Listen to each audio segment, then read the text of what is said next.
Istilah yang dipakai pada zaman dahulu kalau orang Madura pergi ke Jawa, baik di Bangkalan maupun di Sumenep, pergi ke Jawa itu biasanya digunakan istilah ongke, naik, seolah-olah Jawa itu berada di atas.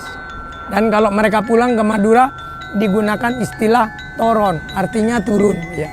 Alhamdulillah ada gagasan yang kemudian diwujudkan menjadi jembatan Suramadu.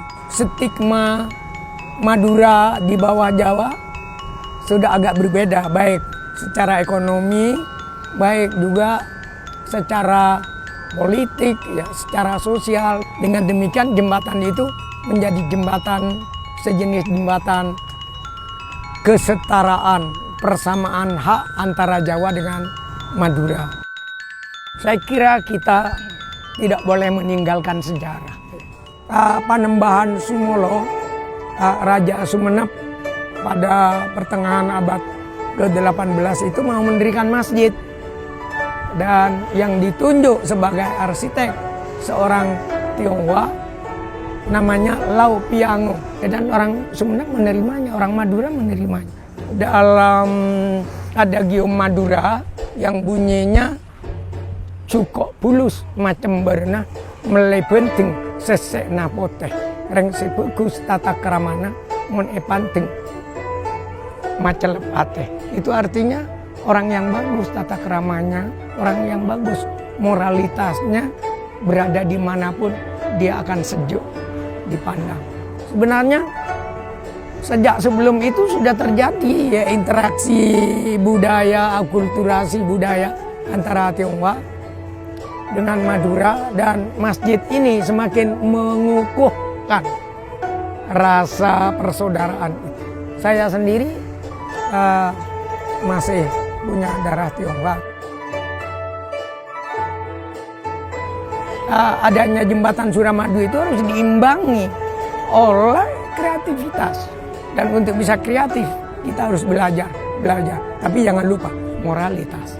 Karena dalam filosofi Madura, cerdas itu tidak cukup, pandai tidak cukup, intelektualitas tidak cukup kalau tidak disertai dengan tata krama atau moralitas. Masa lalu sudah bagus, bisa menjadi contoh, bisa menjadi teladan. Tinggal kita melanjutkan budaya, menghormati orang lain, menghargai budaya orang lain.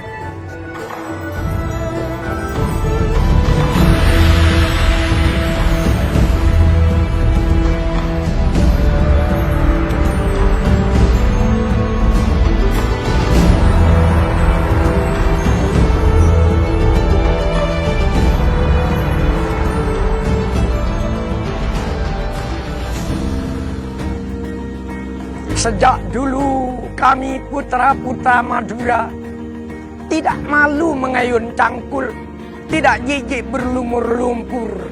Karena pada detak cangkul dan lumpur, darah terasa menyala dan berdebur.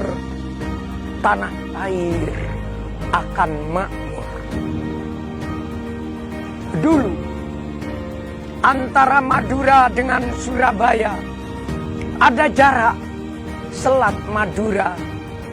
Kalau kami mau ke Surabaya harus berdayung sampan, harus menebar layar. Tapi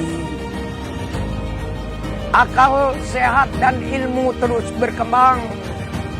Memasuki abad ke-21,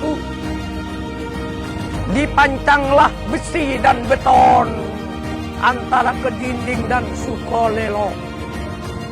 Madura terus bergerak, berjuang untuk mengejar ketertinggalan, agar orang Madura bisa mengharumkan Indonesia.